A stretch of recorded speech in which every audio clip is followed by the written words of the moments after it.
รรมาตราอันมีหัวข้อชื่อว่ากวนเงือและกวนแรดฮ้อไว้มื้อวันที่27เดือน10ปีพุทธศักราช2562ว่าที่วัดอนัตตวิปัสสนกรรมฐานกัดกู่เวงตนตี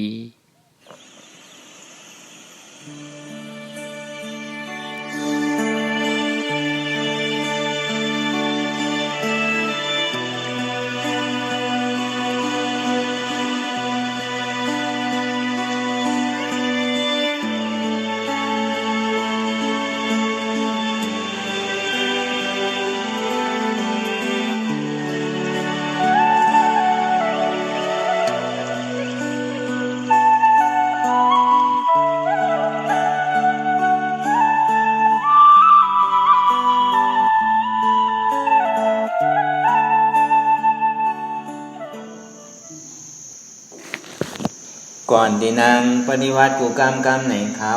อ่อนกันไว้สายยตนาสามเจ้าก่อนผู้ทางตีผู้ทาเจ้านั้นผู้เชมีเก่าคาไว้คาอ๋อธรรมังตีธรรมนาตาเจ้านั้นผู้เชมีเก่าคาไว้คาอ๋อสังฆังยาริยาแปดเจ้านั้นปูเชมีเก่าคาไว้คาอ๋อนบลงยาก่อกันก็อาริยาเจ้าเขากูเจ้าก่อนอาริยาเจ้ากูเจ้าคาในยามมือไหลก็ดีอันข้าวมูเสแลตั้งกามลงสามเปิงไล่วนพิษไล่ลาดพิษไล่เฮ็ดพิษมาเจอนั้นแค้นต่อปวดปล่อยวางความผันเขาอย่าให้เป็นอันตรายลงอันเฮตาบมากโหนิปานนั้นเสกัมติคานอสาธุสาธุลายการนั่ง อนัตตาวิปัสสนาภาวนาหาหันยอดทำอนัตตาในอ่อนดังสุดในที่เขานั่งไข่กุดขากว่าทับต่างขาซ้ายก็ไรอันนั้นขาซ้ายทับต่างขากว่าก็ไรถังมันสูงพวกเราไหนไว้ตัวเขาซื้ออย่าไปเค็งน่ะอย่าไปย่านน่ะสังว่าเขาเค็งน่ะป้นตีในมันดีให้ถือเขากันสั่นย่อก็ใครห้องใครไฮย่อก็ป่องว่าเอาสติน้ำนากว่าพอหย่อนย่านป้นดีน่ะในจำให้ถือเขาเป็นที่น่าเมตตาในใครรับหอนอนสองดีว่าอย่าเทียงป้นอย่าย่านป้นกับกายโดยการนั่งไว้ว่างตูดใจเขาเนี่ยอยู่หลายเดือนในเขาตั้งเตียนเขายางตั้งกว่าตั้งนาในอนัตตาวิปัสสนาห้องว่ายางตั้งเขากว่าสู้นิพพานนั่นไหนในสองนาทีเต็มนั่นไหนคือเขามีตั้งเยื่อนตั้งอดกันคือมีสมาวายามะตั้งหาฐานตั้งเย็นอ่านตั้งหาฐานเขาคือมันสื่อใจเขาอย่าไปฆ่าอย่าไปย่าอย่าไปหนึ่งอย่าไปพื้นอย่าไปฆ่าตั้งในตั้งหนาคือเขามีขันทีคือเขามีตั้งเยื่อนตั้งอดกันไรในเขาตั้งสองนาทีตั้งนานในป้อมใจเรื่องนั้นในเกาะเขาทีเสียขิงเสียข้าวเสียย่ามมันดิ่มมีอธิเปรตพ่อนดีสังอันนี้คือเขาตั้งใจแหละมันใครเป็นสังกัยาวในการเรียนเมื่อเขายางตั้งขวาตั้งนานั่นหนึ่งก็อย่าปีมาตั้งนาป้นอย่าปีถอยหลังกว่าป้นอย่าปีซ่าอย่าปีกว้าเนี่ยห้องวัสมาวายามะตั้งคาฐานเท่าเนี่ยคือมันซื่อใจก็ได้สมาธิตั้งมันเนี่ยเหมือนหนังเสาหนึ่งอันเนี่ยเขาดีตั้งเนี่ยก็เขาก็ปักเขาเอ็นอ่านว่าเขาดีคือมันกึมกว่าตั้งนานั่นเนี่ยก็เขาก็เอ็นอ่านเจ้านั้นหนังเก่าลูกสมาธิเห็นว่าในตั้งมันสมาวายามะเนี่ยตั้งคาฐานตั้งใจเท่านั้นเนี่ยคือมัน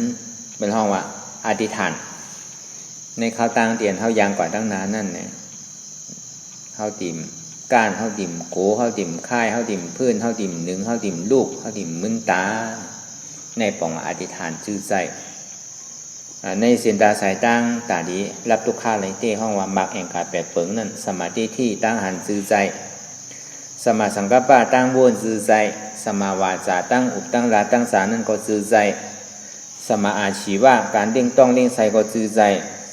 สมากรรมันตาการที่เขาเฮ็ดอยู่นั่นก็จือใจสมาวายามะตั้งท่าฐานเท่านั้นก็จือใจสมาสติตั้งคุกเสร็จไรเขาอ่ำบ้วนดองตั้งหลังอ่ำบ้วนดองตั้งนาอยู่กับปัจจุบันพองยามเหลียวนั่นก็จือใจสมาธิตั้งมันนั่นก็จือใจเนี่ยจอดียามักแองกาแปดเปิงนั่นเพราะอันใดมันยอมกว่าในแปดคอนั่นเนี่ยเพราะมันยอมกว่านี่ก็มันดิ่มเต็มทนเพราะมันเต็มทนแล้วเนี่ยมันดีเกิงอยู่ที่กันจอดีวันในข้าวตั้งเตียนเท้ายางตั้งนั่นเนี่ยก็มันดีให้ถึงมีตั้งของคำมันดิ่มย่อมสุดเสียงให้ก็คือก็มันดิ่มป้นอะไรนั่นอันนี้ลำลองเต้ๆอยู่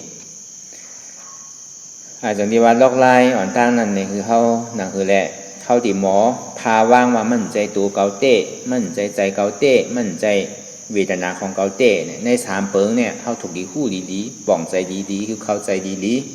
ๆตรงนี้ว่าปุนตาก้นแค่ออกม่นป่นตุกฆ่าเต้ตีได้ทอมเข้าใจคือดีๆเอาอิดตาลาเลยเพราะมันดีเนี่ยมันเอาน้ำเอาอิดไงยาวก่อจ้างตื้อกำน้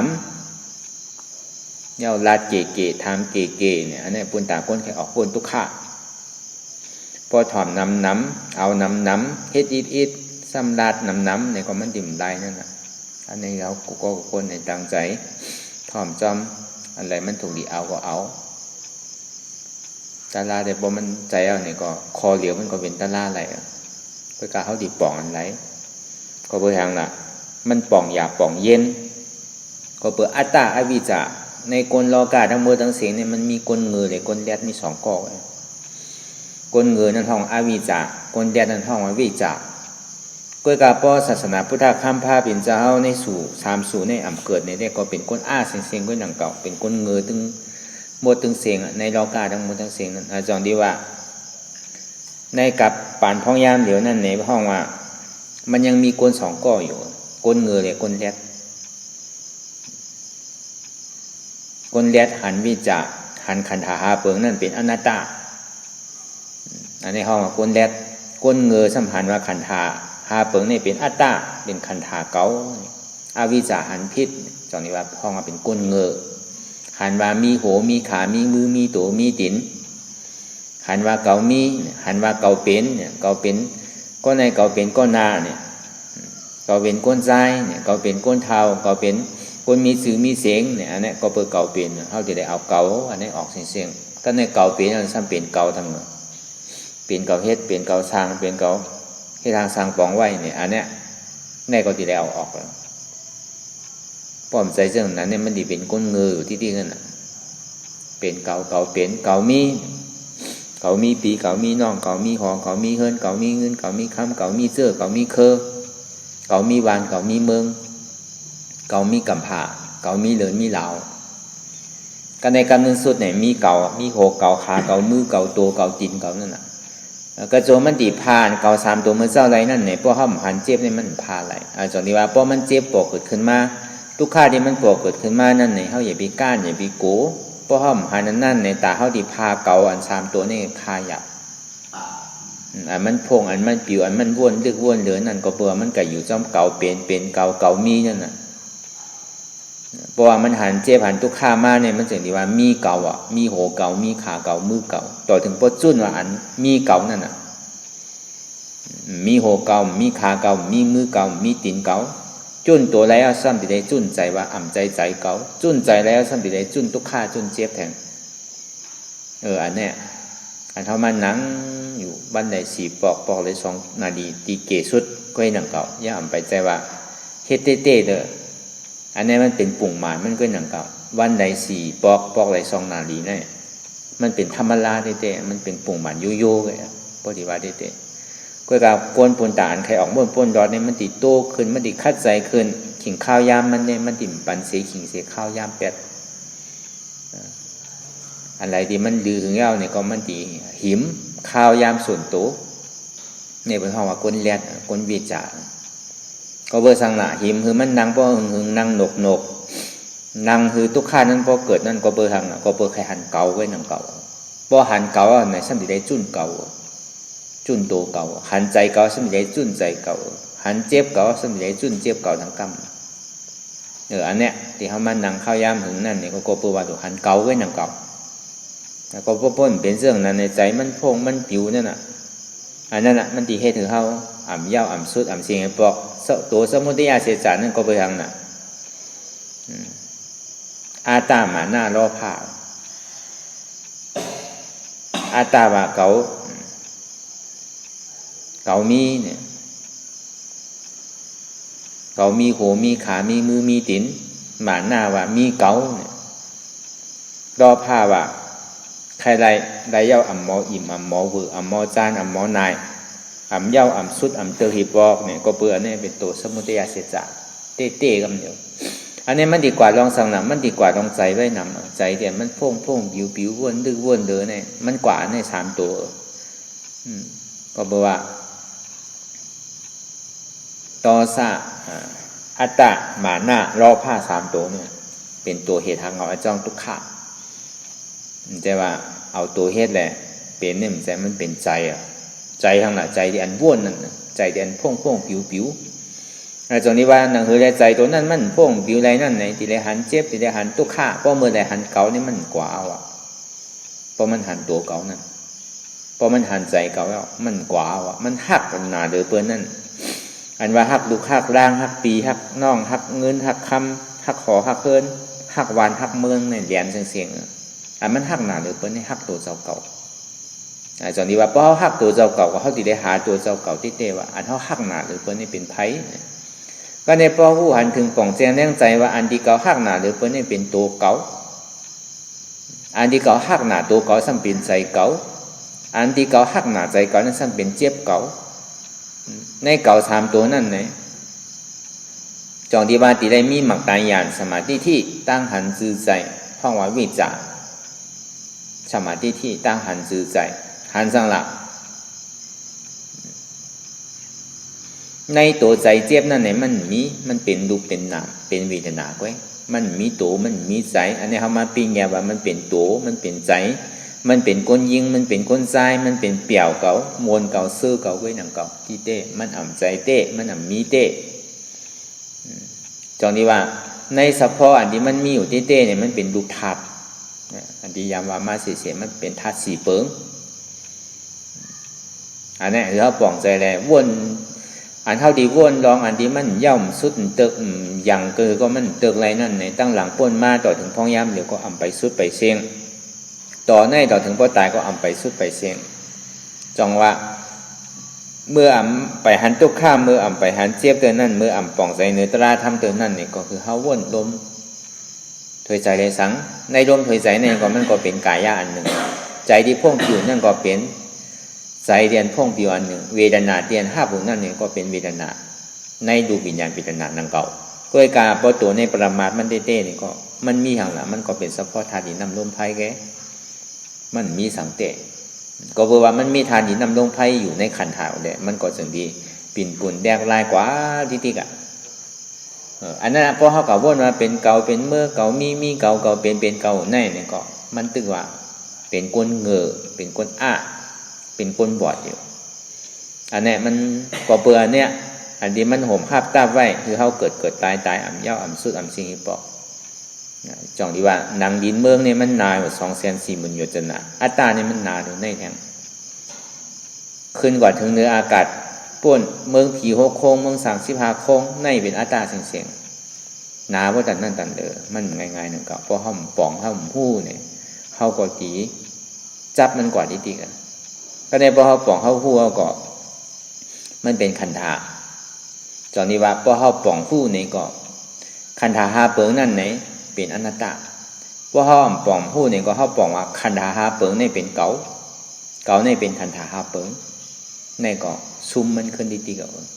เป็นก้นเงือเป็นก้นเป็นก้นหย่องดีๆกับหมอพ่นมันหีบบอกถ้าเขามาวนตัวดีๆในอายุอาสากลเขาในเนี่ยมันดีอยู่เลยมันก็คือแกมันไพ่น่ะกำพอเฒ่าพอแก่พอเจ็บพอตายเมื่อพีมาหน้าคนตายอ่ำไปต้านเตือนนั่นไพ่ดังนาอ่ำไปต้านเตือนนั่นเนี่ยเขาดีได้คัดใจคือเข้าใจดีๆการอะไรคือเขาป่องใจคือเขาหู้จองนี้ว่าการเรียนเขายังกว่าตั้งนานนั่นเนี่ย อธิษฐานในการสมาวายามะตั้ง5ฐานเท่านั้นเฮาสิได้จื้อใจเฮาสิได้เย็นอ่านจื้อใจกว่าตั้งนานนั่นในจนที่ว่าไล่จ้างตื้อกรรมเฮากว่าตั้งนานนั่นเนี่ยพอเฮามาจ้างตื้อกรรมเนี่ยก็พอเฮาไกลลูกไกลเยียวไกลสังเนี่ยเฮารู้สติลองกินลองนำลองสังอาเนี่ยก็เฮาอย่าไปกินเด้อพอยามมันหนังดีๆเฮาก็ค่อยได้กินก็ไล่ในก็เฮาติ่มไกลลูกเฮาติ่มไกลค่ายย้ายใจเนี่ยมันดียามมันดีลูกดีที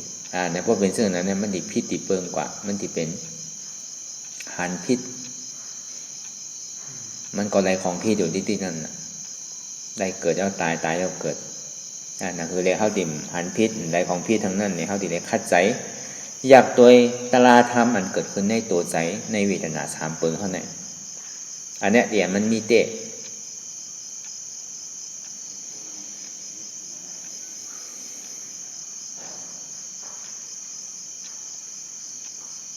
จากนี้ว่าอ่อนตั้งสุดนั่นห้ามไปหันเจี๊ยบห้ามไปหันทุกข้าเดินนั่นในคือเขาตัวร่มถอยใจเขาออกอ่อนตั้งก่อนถอยเขาออกถอยใจเขายาวๆยาวกว่าถอยใจออกยาวๆเนี่ยเขาเกิดออกตายเกิดตายเกิดตายเขาเปลี่ยนออกดูเปลี่ยนดูเปลี่ยนดูปองเกิดเวียบตายปองเกิดเวียบตายตัวร่มถอยใจเขาออกนั่นไหนคือตัวหลอกหลายๆเต็มใจนังเขาคือเขามีหยาดหูหันจอมตันว่าอันที่เขาหยุ่มยำกันว่าตั้งแต่ซี่โคต่อไปจินเนี่ยเป็นของเขากำนำได้เขาหยุ่มยำซึ่งนั้นอันนี้ก็พอเป็นวิจาหันพิษว่า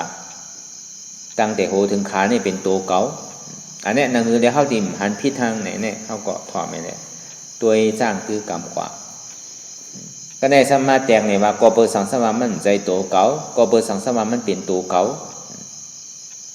เขามาเอาตาเนื้อตัวอยู่ตั้งนอกเนี่ยสังว่ามันเป็นตัวของเก่าเตะคือมันหนุ่มเสียเหมือนหนังอายุ14 15 16อย่าไปคือมันแก่คนโหก็คือมันลำเสียเคียวก็คือมันดีเสียนางก็คือมันเค็งหัวเสียคือมันดุง่ายกว่าง่ายไปง่าย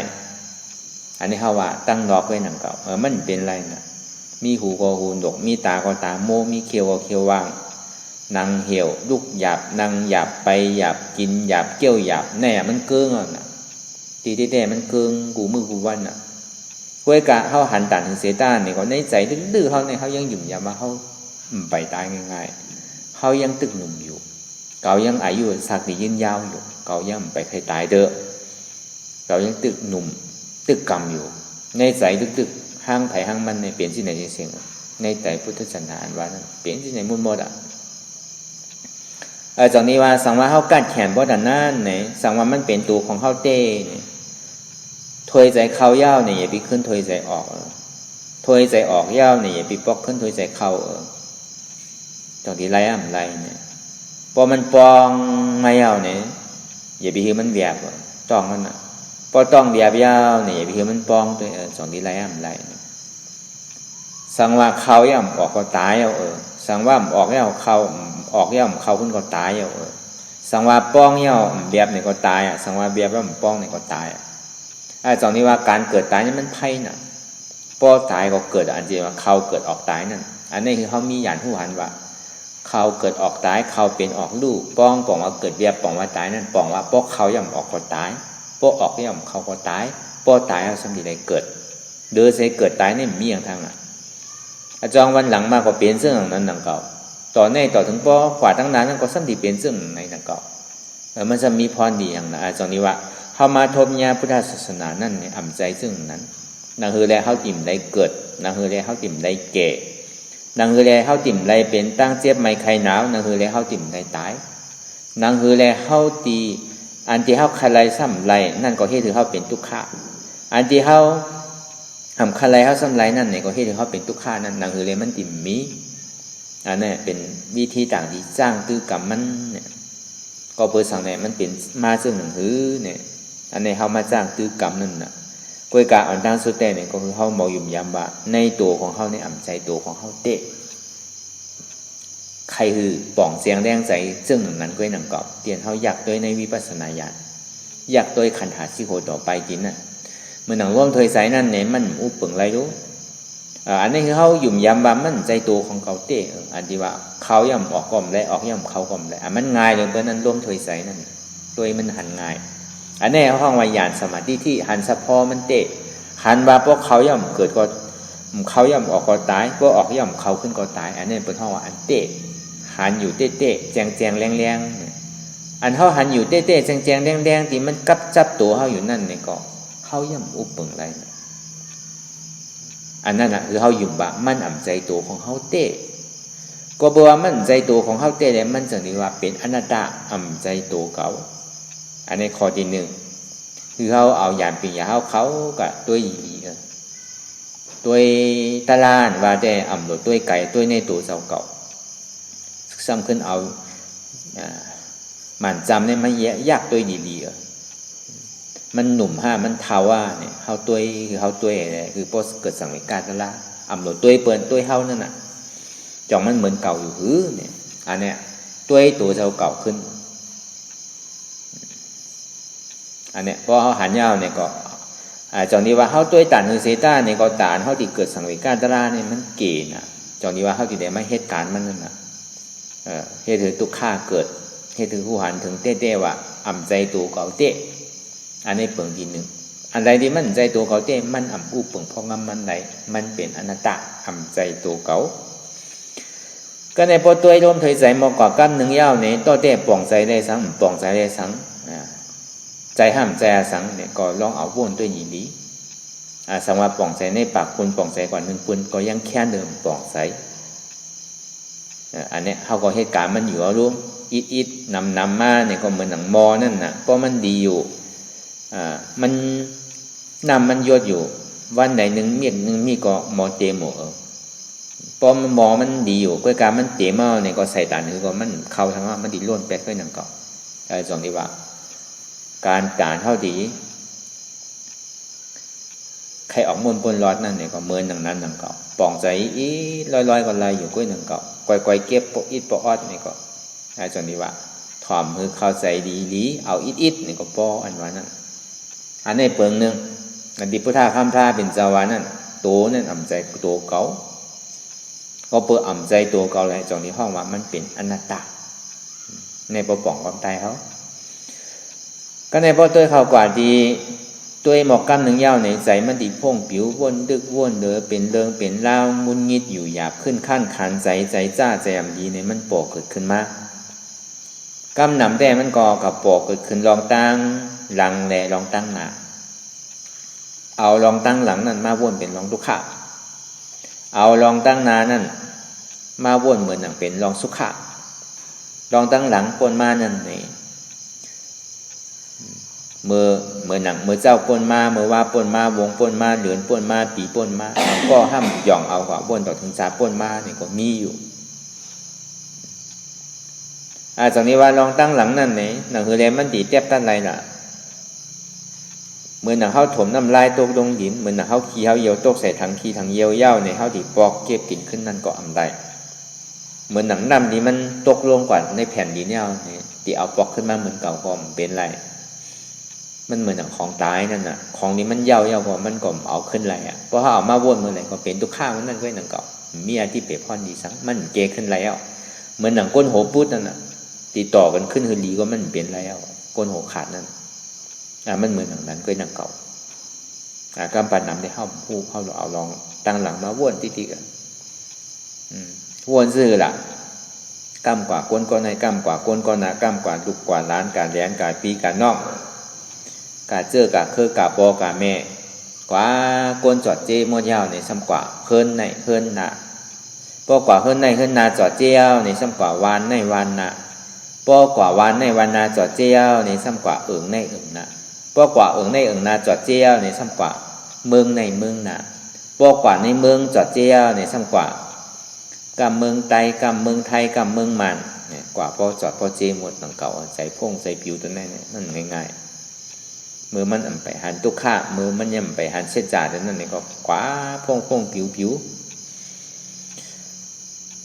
จากนี้ว่าไล่อันพงผิวมันกำหนำแต่แกมันติเป็นรองตั้งหลังพอมันปอกเกิดขึ้นมาอ๋อมันเป็นรองตั้งหลังก็รู้มีอันที่เปรียบพรดีอย่างนู้นนะเนี่ยปอกขึ้นมาตัวลมเถยใสมาตัวลมเถยใสอาสัมบูรณ์ขึ้นมาเป็นอนัตตา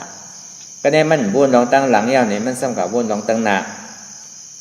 มือฟุกเกาดีเฮ็ดสังวงนาเกาดีเฮ็ดสังเดินนาเกาดีเฮ็ดสังตีนาเกาดีเฮ็ดสังจัดนาเก่าซ้ำตี เป็นสังคำหย่องเราวนถึงจัดนะสองที่ว่าลองตั้งนานนั่นในห้ามพูดอะไรมันเหมือนหนังเขานอนรับไว้หนังเก่ามืนตามมากกว่ามีอย่างหนังเก่าต้องเขากับวนลองตั้งนานนั่นเขาหู้อยู่ยามเกิดวันเกิดเดือนเกิดปีเกิดกล้วยกะเขาสำดีตายยามไหลวันไหลเดือนไหลปีไหลห้ามพูดอะไรสองที่ว่าลองตั้งนานนั่นก็มีที่เปรพรดีสังอย่าพิวนปอกขึ้นอยู่กับปัจจุบัน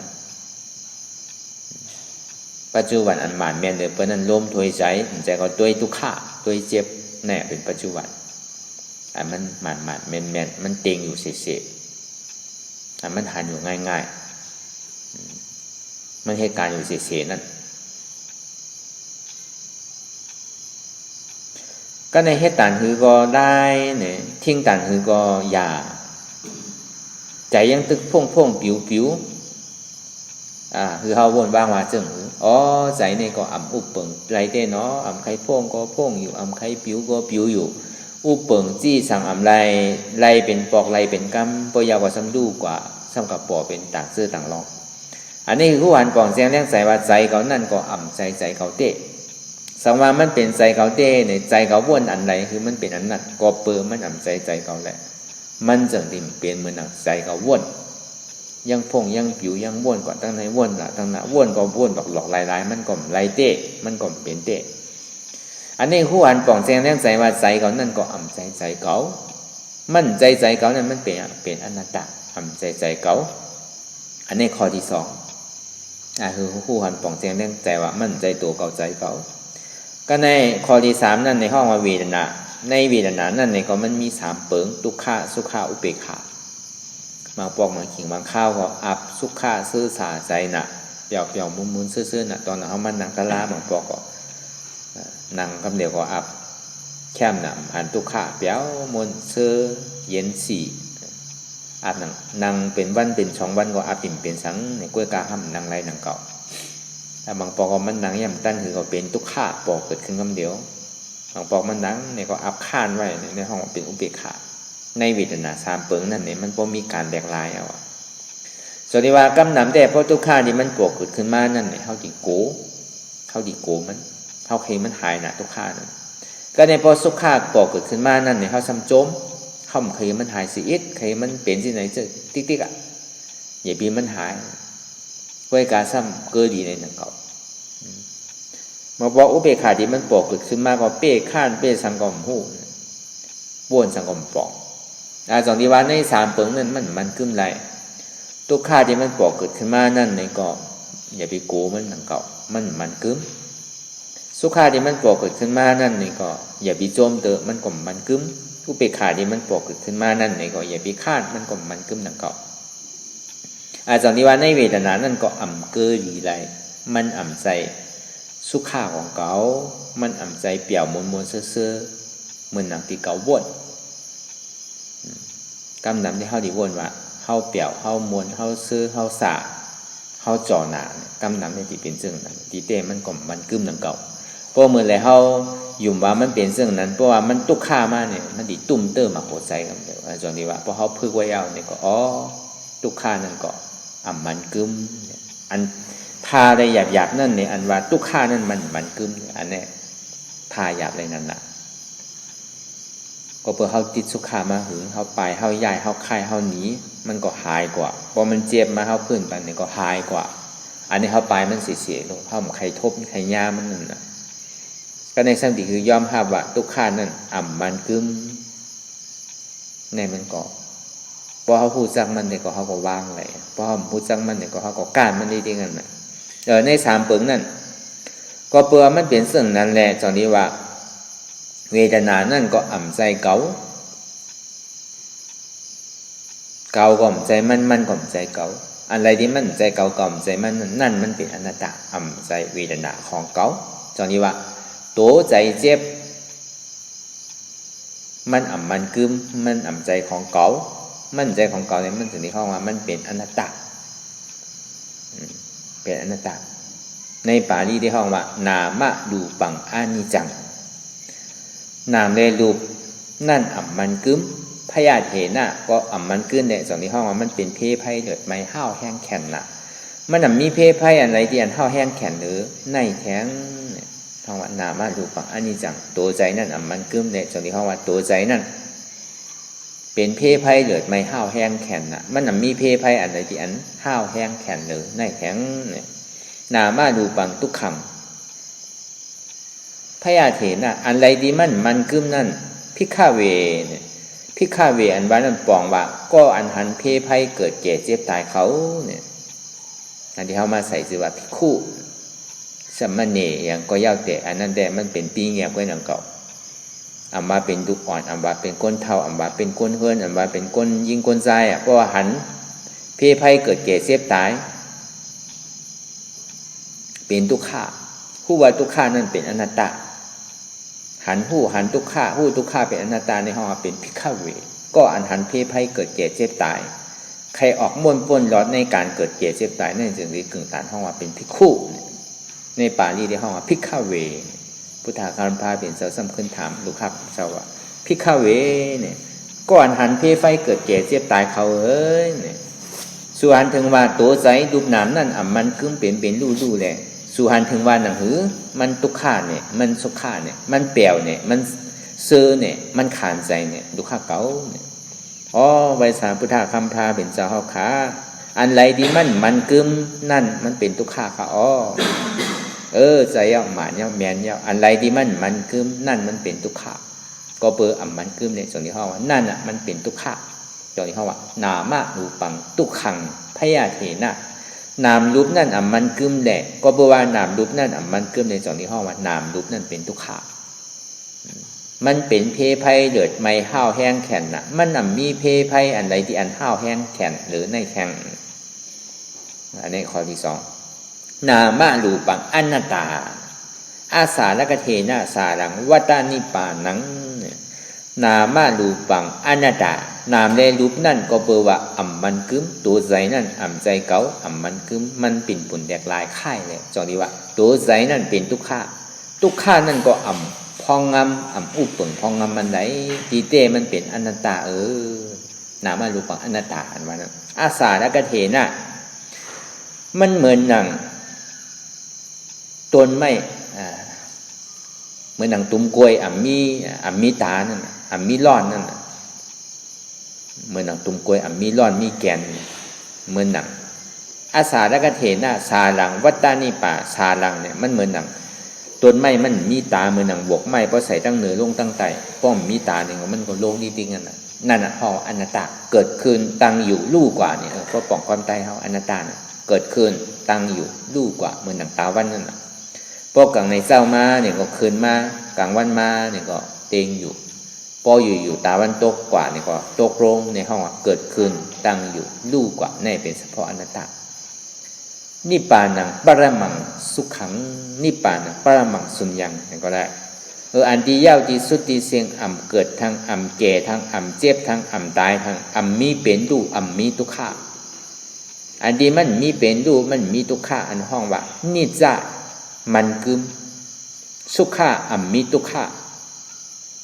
อนัตตามีอัตตาเป็นทางละเป็นนิพพานนิพพานนั่นเป็นอย่างที่เขามาหาอยู่ของยามเดียวเนี่ย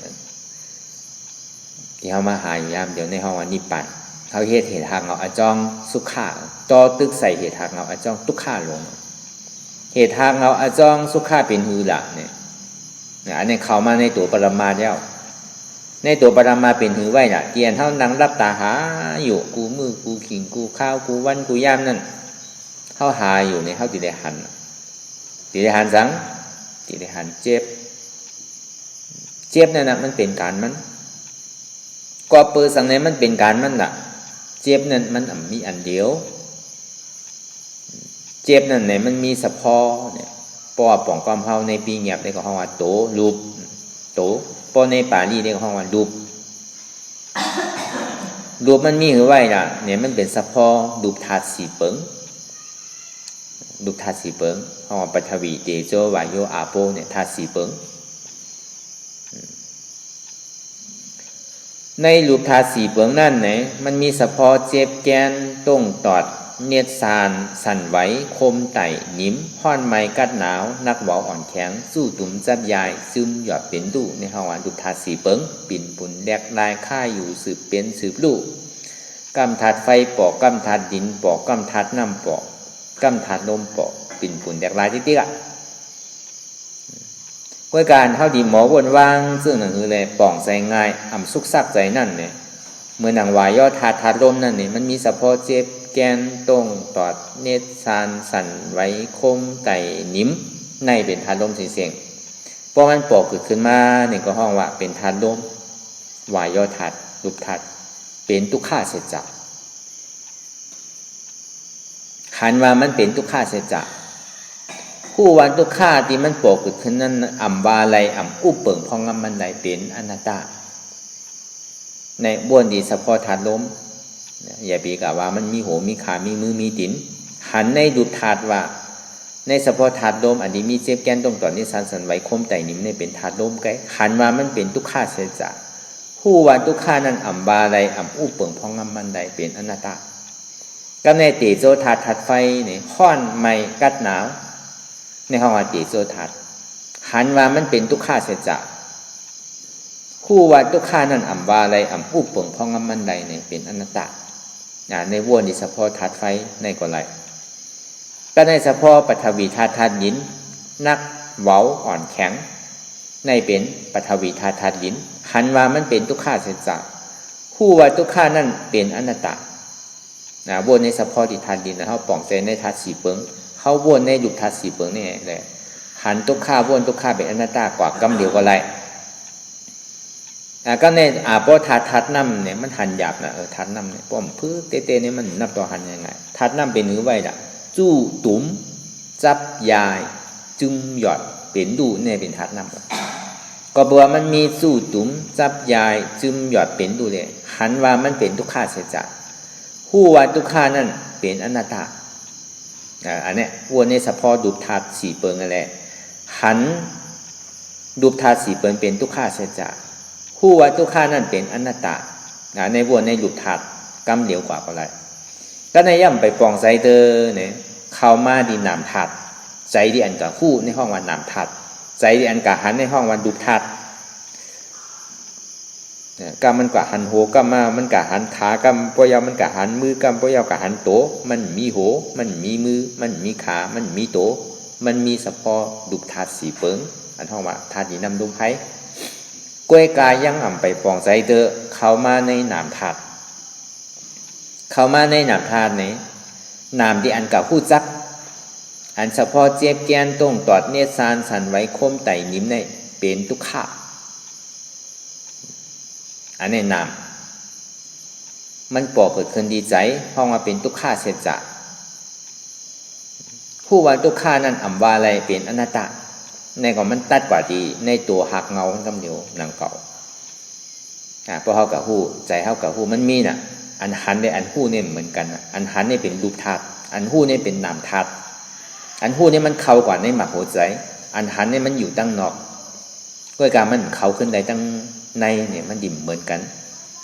ก้อนหนึ่งเนี่ยมันไปป่องใสมันป่องเนี่ยมันป่องใสในตัวก็มันไปป่องใสในใจเนี่ยก็มีก้อยกะป่องใสในตัวก็ดีในใจก็ดีอันใดที่มันถูกสดิกของเฮาเนี่ยก็เอาอันนั้นเลยตัดขาดกว่ากำเดียวกันไร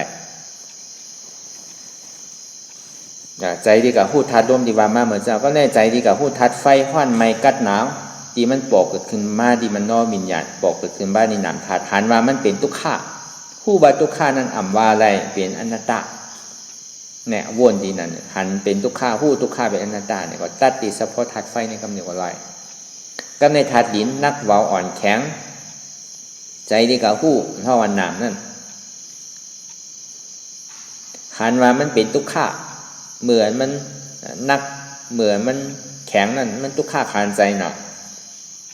หมักหัวใจในผู้ไรดีๆเพราะว่ามันทุกข้าขานใจหนักหันว่ามันเป็นทุกข้าผู้วันทุกข้านั่นอ่ำว่าไรเป็นอนัตตา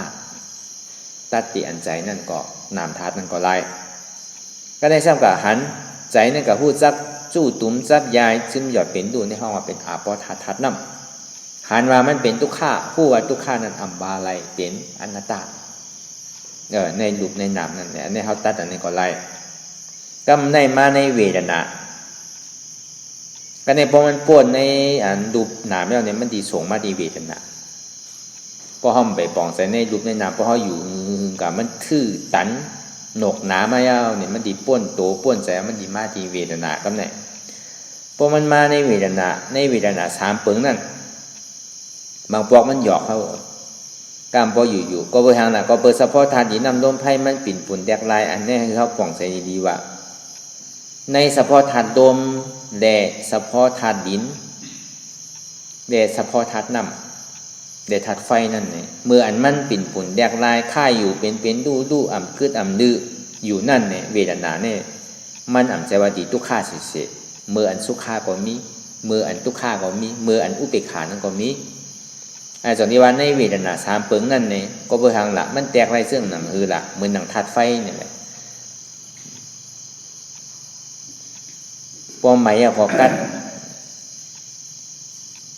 พออุ่นยาวก็หนาวเนี่ยมันเป็นของกูกันเหมือนหนังธาตุดินเนี่ยพอมันนักเนื้อนักตัวพออยู่นักหายก็เว้าแปดก็ในเหมือนหนังมันแข็งกว่าเสียงเนี่ยเพราะมันแข็งสุดเสียงกว่าอย่างในสำอวนแปดเนี่ยเมื่อมันแข็งในเป็นทุกข์เมื่อมันโอนในเป็นสุขะเมื่อมันนักในเป็นทุกข์เมื่อมันเบากว่าเนี่ยมันเป็นสุขะไอ้จากนี้ว่ามันมีถึงทุกข์ในสุขะมันจอมกันในเฉพาะธาตุดินน้ำลมไฟเนี่ยมังปอกก็ปล่อยเลยว่างเลยนั่นห้องว่าอุเบกขาโจแก้บ่อนกำเหลวก็มันบ้างเลยเฉยๆนั่นก็ในเวทนาสามเปิงนั่นเนี่ยก็เมื่ออันในดุจธาตุหนามธาตุเหตุการณ์ของนั่นเนี่ยเวทนาที่มันปอกเกิดขึ้นมานั่นสังขยะมันปอกเกิดขึ้นมานั่นมังปอกมันทุกข์ถึงอกถึงใจที่มันปอกเกิดขึ้นมานั่นเนี่ยก็เปทุกข์ขันใจน่ะเนาะอัมบาเลยอัมอุเปิงพองมันได้เต้เนาะอันนั้นด่าอัมโลปองใจดุจหนามในก่อนไรอยู่เพราะว่ามันป่วนในดุจธรรมะยาวเนี่ยก็มาทบยาในเวทนานั่นเนี่ยก็หันทุกข้าเป็นเปิงเดียวหันทุกข้าซ้ำสืบเวอร์อิ่มจานไหนว่าเป้ดีโกอ่ำใครไรอ่ำใครเป็นเนี่ยทุกข้าเนี่ยก็อ่ำมันกึมอ่ำอู้เปิงพองมันไรเต้อ่ำวาไรเต้เป็นอนัตตาอันนี้เขาติดในว้วนทัดกำหนำได้เขาดีอยู่อย่ามาทุกข้าเนี่ยมันกึมเจี๊ยบเนี่ยมันกึมทุกข้าเนี่ยเป็นเกาเจี๊ยบเนี่ยเป็นเกากำหนำเขาติว้วนเช่นนั้นกล้วยกายอย่างเป็นว้วนเช่นนั้นมันกึมเตะเขาติดในว้วนทัดซับเตอร์ตาถึงมันขัดในทุกข้าเจี๊ยบห้าวแห้งตัวไหนก็ในสุขาปกเกิดขึ้นมาในสังกัดหมจมเนี่ยอันนี้อันตรายวิปัสสนาหนังเก่าพอตัวข้ามันสุดถึงดีถึงตั้งอยู่มันเย็นสี่กว่าเนี่ยในห้องเป็นอันตรายวิปัสสนาอันนั้นตัวข้าตัวเดปกเกิดขึ้นมาอีกหนึ่งสุขาเกิดกำเดียวเนี่ยก็เป็นอันตรายวิปัสสนาอันนั้นสุขามันปกเกิดขึ้นตั้งนาอันไปหันทุกข้าด้านล่างเนี่ยก็เป็นอันตรายวิปัสสนาตาดีตัดแปดมากนั่นเนี่ยมันดีได้ทุกข้าถึงโตถึงใจถึงอกถึงใจต่อถึงเพราะจุ่นโตไรจุ่นใจไรจุ่นเจี๊ยบไรในจังที่ห้องเฮ็ดถือทุกข้านั้นพอถึงที่สุดในห้องเฮาเฮ็ดเหตุหากเงาอจองสุขะต่อตึกใส่เหตุหากเงาอจองทุกข้าหลงพอทุกข้าสุดเซ็งกว่าเย้าเนี่ยก็เป็นสุขะอันเจ็บจังที่ว่าในเวทนาเนี่ยก็มันโมเรียนนะจังที่ว่าในเวทนาอันที่มันปกเกิดขึ้นมาสามเปิงนั่นอย่าปีกาติดอย่าปีกาโกงอย่าปีกาก้านมันอย่าปีกาข้านมันอันใดมันปอกเกิดขึ้นมาก็ยาวมันเกิดดีไรอันเต้ทุกข้าก็อย่าปีโกดีไรวนทัดซับเตอร์ตาถึงมันขัดชุกข้าปอกเกิดขึ้นมาอย่าปีจมเซออยู่กับมันติดกับมันนั่นก็มันกึ้มนั่นก็พอยาวมันติดทุกข้าก็อุเบกขาที่มันปอกเกิดขึ้นมานั่นเนี่ยก็อย่าปีข้านหาการให้มันเฮ็ดดีๆตัวดีมันตอดในสังตัวดีอันไรดีอันมันแห้งกว่าตัวอันนั้นว้วนอันนั้นกำหนำบ่อุเบกขาปอกเกิดขึ้นมาได้มันติถือไว้หมดตัวอันไรก็ปอกไข่ข้ามแปดแล้วพอเป็นเรื่องนั้นนี่ก็กัดตัวดีมันตอดอาสังอันนั้นปอกขึ้นตัวลมเถยใจเข้าออกขึ้นอาสังหาการให้มันเฮ็ดนั่นน่ะอันนั้นก็อันใดมันแห้งกว่าเข้าว้วนอันนั้นปอดีใจก็ใจมันมีปอดีตัวก็ตัวมันมีปอดีเจ็บนั่นก็มีทุกข้าใกล้เตียนมันเกิดขึ้นมีทุกข้าใกล้เตียนมันตั้งอยู่มีทุกข้าใกล้เตียนมันดูกว่าพอวนมาเป็นโตเนี่ยยังตึกเป็นมิจฉาทิฏฐิเฮาวนมามีใจเนี่ยยังตึกว่าเป็นมิจฉาทิฏฐิเฮาวนมามีเจ็บเนี่ยยังเป็นมิจฉาทิฏฐิมันมีแต่มันมีทุกข้าเปิงเหลียวไว้เนี่ยอันนี้คือเขาหมออิ่มหมอเบื่อว่ามันอ่ำใจโตเก่าอ่ำใจเก่าอ่ำใจเจ็บเก่ามันเป็นทุกข้านั่นก็อ่ำอู้เปิงพองมันไรมันเป็นอนัตตาอันเนี้ยมัน พอเขาปล่องใจในเขาดีเฮ็ดง่ายพอเขาปล่องใจในก็เขาดีก้านมันนิติในทุกข้าตัวนี้พอมันโปกเกิดขึ้นมาเนี่ยเขาดีถอยเขาดีกูเขาดีก้านมันนิติจองดีว่าอย่าไปกูอย่างเดียวเขาดิ่มกูมันเนี่ยเขาดีได้มีตาวิสะหันหมันเบียนอ่อนตั้งก่อนสมาธิที่หันอันจื้อใจหมันเบียนอ่อนตั้งก่อนสมาสัพพะป้าว่นอันจื้อใจหมันเบียนอ่อนตั้งก่อนหันอันจื้อใจหมันเบียนหันว่าสังหันว่ามันมีหัวมีขามีมือมีตีนมันเป็นรูปธาตุดินน้ำลมไผ่หันว่ามันมีใจมันเป็นนามธาตุไว้หันว่ามันมีเจ็บมันเป็นเวทนาไว้ในโลกวิญญาณเวทนานั้นเป็นอนัตตาตัวใจเจ็บนั้นเป็นอนัตตาอัมมีตัวอัมมีใจอัมมีเจ็บมีรูปวิญญาณเวทนามีเฉพาะใจหันใจคู่ใจห้าไว้นั่นก็กูเจอกูลองนั้นอัมอุปเปิงพองมันไหลเตะอัมบาเลยอัมอุปเปิงไหลเป็นอนัตตาอันนี้คือเขาวนทั้งธาตุตัวนี้อันนี้ห้องว่าเขาเหตุทางเงาอจองสุขะต่อตึกใส่เหตุทางเงาอจองทุกขะเพราะเหตุทางเงาอจองทุกขะดูรับกว่าย่างนี่ก็เหตุทางเงาอจอง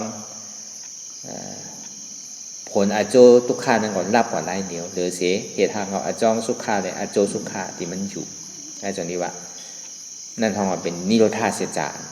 ตีทุกขะสุดเสียงเกียงหายกว่าเจ็บนั่นสุดเสียงเกียงหายกว่าเข้ากว่าที่เป็นตีนิโรธาเสียจานห้องว่าอนัตตาสัพพออันนี้พอเขาป่องใจตรงนี้ก็เขาตีหมอว่างง่ายพาง่ายพอเขาป่องใจจังไหนก็เขาตีว่าเป็นตัวเกาใจเกาเจ็บเกาที่อันนี้หันพี่ดูที่เงือที่อยู่ที่เงือที่พอเงือที่ที่ก็ตายเกิดตายอ่ำเย้าอ่ำสุดอ่ำเสียงมันดีซุ่มขิงซุ่มข้าวซุ่มยามพอเขาพัดเขาโกมันอยู่ที่นี่ก็นั่นคือแหละเขาตีมันดิ่มนิจจาเขาเนี่ยเขาติได้หู้หันว่ามันใจโตเก่าใจเก่าเจ็บเก่านั่นแหละเพราะมันใจโตเก่าใจเก่าเจ็บเก่าก็มันพวดที่เอาอะไรมาเจ็บเอาตัวมันก็ดีกว่าดีกันนะใครเป็นสังกปล่อยมันเป็นนั่นนะมันมีเตะตัวอาจารย์นิวัฒน์ตั้งแต่เงาก็ซับแรงไว้เย้าอันโตเก่านั่นใจเตะห้ามใจเก่านั่นใจเตะห้ามใจวิญญาณของเก่านั่นใจเตะอ่ำใจก็ซับแรงเป็นคันเป็นตอนตั้งแต่ในปีแงบต่อถึงกลางในปฐมาดุติยะตติยะต่อถึงในตัวปรมาเตะอันนี้ก็คือเขาวนดีๆแหละพอมาหยอกแกบเตะเนี่ยก็หันเจ็บหัวเจ็บในมีตีไหลยอมหับเจ็บวางเจ็บนั่นเป็นอนัตตาหันเจ็บเป็นรูปผู้เจ็บเป็นนามวางเจ็บไหนเป็นเวทนายอมหับเจ็บไหนนั่นเป็นเวทนาวางเจ็บไหนนั่นเป็นอนัตตาตรงนี้ว่ารูปวิญญาณเวทนาเนี่ยพอเขาวางอะไรนี่ก็เป็นอนัตตามันก็ซ้ำขึ้นกับป่องขึ้นขันธาหาเปิงนั่นหันมามันเป็นอนัตตามันมีโตมีใจมีเจ็บมีสัญญามีสังขารในป่องว่าพอดีมายอก็ดูวิญญาณเวทนาเป็นอนัตตาพอเขาวางอะไรเป็นอนัตตาพอเขาวางอะไรนี่มันดีเป็นคือละโตใจเจ็บเป็นเก่าโตนั่นเป็นเก่าใจนั่นเป็นเก่าเจ็บนั่นเป็นเก่าเป็นอัตตาก็ในพอมายอแก็บเต้ๆเนี่ยก็หันผู้หันสังหันทุกข้าผู้สังหัวทุกข้าเป็นอนัตตาอันเท่าวนอนัตตานั่นก็เขาติได้หันทุกข้าอันเท่าวนอนัตตานั่นก็เขาติได้หันเจ็บอันนี้คือเขากูก้นไหนไว้ใจหาทานเสสืบกันอนัตตาวิปัสสนากว่าตั้งหนาวนยาวๆเขายามหึงอย่าไปว่าไพ่น่ะอย่าไปว่าเทิงน่ะเตียนเท่าหันเตียนเท่าวนเตียนเท่าหันนั่นคือมันเพ่งเพียงกันกว่าหันทุกข้าวนทุกข้าเป็นอนัตตาหันเจ็บวนเจ็บเป็นอนัตตาคือเขาสืบกันอนัตตาวิปัสสนากว่าตั้งหนาคือเจ็บนั่นปอสุดเสียงเก่งหายกว่าคือทุกข้านั่นปอสุดเสียงเก่งหายกว่าคืออาสวะนั่นปอสุดเสียงเก่งหายกว่าเนี่ยก็สืบเข้าใจอนัตตาวิปัสสนากว่าตั้งหนา